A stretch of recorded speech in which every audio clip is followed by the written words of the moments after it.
So in previous topic we discussed about the different methods of composting. Okay.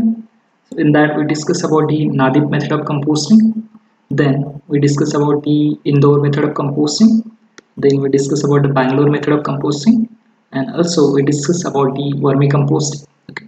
So this process of composting are basically two types of composting, the aerobic composting and the anaerobic composting, where the Nadip method and the Indore method are the example of the aerobic composting method, and the Bangalore method of composting, it is an example of the anaerobic composting, and also the mechanical composting and windrow composting. So this windrow composting is open composting, and the mechanical composting with using mechanical devices. Okay. So these are the different methods of the composting, and we also discuss about the vermicomposting, where the earthworms are used for the decomposition and the digestion of that organic matter, so that we get the good quality of compost, which is rich in nutrients and good in NPK value. Okay, so whatever that vermicompost, which is better in properties as compared to the normal compost. Okay, so that about the vermicomposting, where the earthworms are used for the oxidation of that organic matter. So the next method is you can say the incineration. Okay. So incineration, it is nothing but the process of the burning of waste. Okay, so whatever that all waste after the composting process, that waste completely burn out at the plant, and that plant is called as incineration plant, where this all waste is going to be burned at a higher temperature up to 1000 degrees Celsius. Okay. So after recycling and after separation, segregation, the organic waste is used for the composting, and the remaining waste which are used for the which are used for the incineration process, and that waste is going to be burned at that incineration plant. And after the burning of waste, which produced the different, you can say, the ash and the different types of gases. Okay, so that process, you can say, the last process or the final process of solid waste management, one of the method that you can say the landfilling method. Okay, so this method, incineration method, it is method where the solid waste is completely burn out at a higher temperature. Okay, so what is exactly this process of incineration, and how it works? Okay, so the first, what is incineration? So incineration is one of the most effective disposal method in which solid organic waste are subjected to combustion and convert them into residue and gaseous product.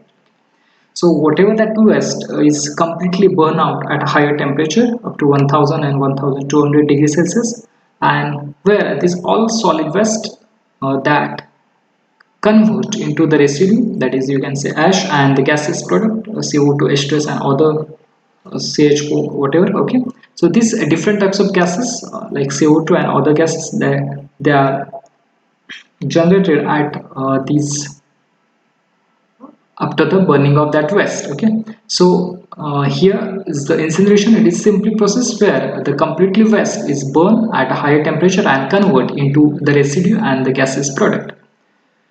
So this process, it is nothing but the stabilization of the waste and reduce the volume of solid waste up to 20 to 30% of original waste. So this sterilization and stabilization process, they reduce the volume of solid waste up to 20 to 30%.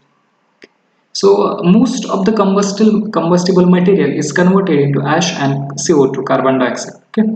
So this method requires the separation of material like soil, broken glasses, ceramic material, metal, which are non-combustible in nature. Okay. So before supply of water to the incineration plant, we need to remove this all material which is non-combustible in nature, like you can say soil, broken glasses, or either ceramic material or metal. So this material which are important to remove, because this material are the non-combustible in nature and non-combustible material, and before supply of water, before supply of this solid waste to the incineration plant, it is need to remove this all non-combustible material. Okay, the combustible garbage is burnt in the furnace, so that furnace is called as incineration plant. Okay, so where you can also say that furnace is nothing but a combustion chamber where the temperature is maintained up to 1000 degrees Celsius. Okay, and where the waste is burned up. So incineration is a waste treatment process and that involves the combustion of organic substances in waste material. Okay, so the incineration is a waste treatment process that involves the combustion of organic substance. So incineration and other high temperature waste treatment system are described as a thermal treatment. Okay, so these treatment they are classified, or you can say the separated as you can say the thermal treatment. You can say the incineration plant. It may be pyrolysis. It may be gasification. Okay, so these methods are, you can say, named as the thermal treatment because heat is utilized for that burning of waste. So that method is called as thermal treatment. Okay. So incineration of waste material converts the waste into ash, flue gases and heat. So what are the byproduct of this process? So after the completely burning of waste, that waste is converted to ash also which generate the gases and the heat. Okay, huge amount of heat it's generated after the completely burning of waste. So incinerator are used for this process. So different types of incinerators are available and that incinerator are used for the process of the incineration. So that process is called as thermal volume reduction process. Okay. So basically these different types of methods which are used, you can say mechanical volume reduction method, you can say thermal volume reduction method, or separation and segregation volume reduction method, and drying and dewatering methods. So these are the various methods which are used for the minimization of volume of waste or reduction of the volume of waste. Okay. So the first one is mechanical volume reduction method. In that case, different mechanical means like a shredder and crusher, compactors you can use and you can reduce the volume of waste. In case of thermal volume reduction method, you can use pyrolysis, you can use gasification, you can use incineration. So these different methods you can use to reduce the volume of waste. So that process is called as thermal volume reduction method. Next, separation, segregation, recycling and recovery. So from that you can reduce, from that you can also reduce the waste. Okay, so this is called as separation, segregation, volume reduction methods. And finally drying and dewatering. Okay, so in that case you can dry and dewater that sludge and also you can reduce the volume of that waste.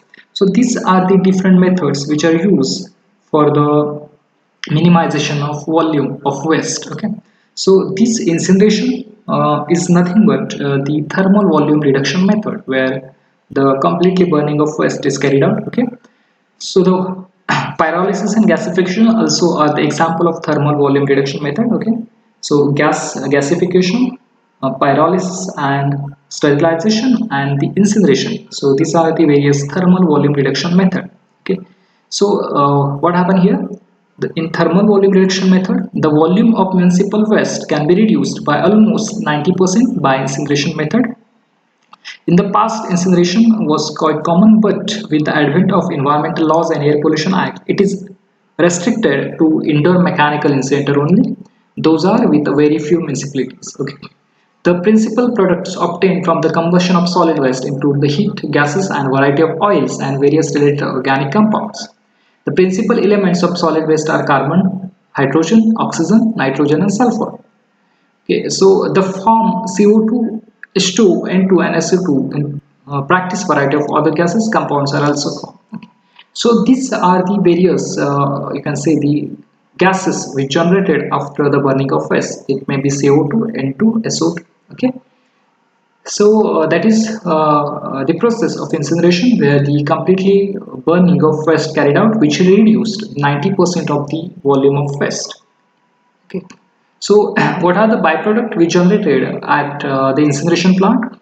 So the first, the residual of the waste after the burning, which are used to produce low grade concrete, and also you can use that material for road, that is road metal. Okay, so you can use as a road metal for for the construction of road, and also you can use that waste as a low grade concrete manufacturing. Okay, so next, uh,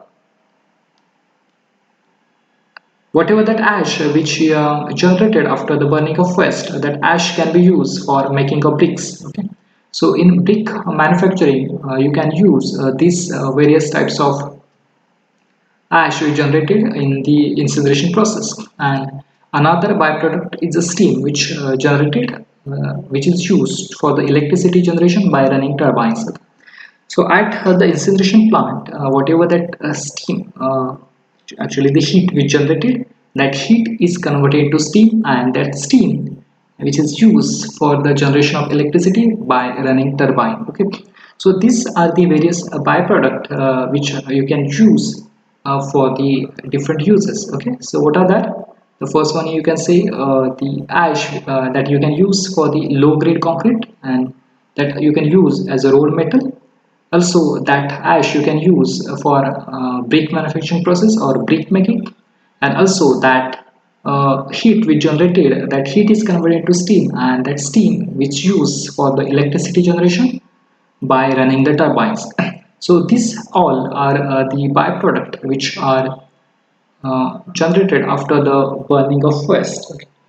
So different types of incinerator which are used for the process of that incineration. It may be the mass burn incinerator, modular incinerator, RDF based incineration, and fluidized bed incineration. These are the different incinerator which are used for the process of incineration.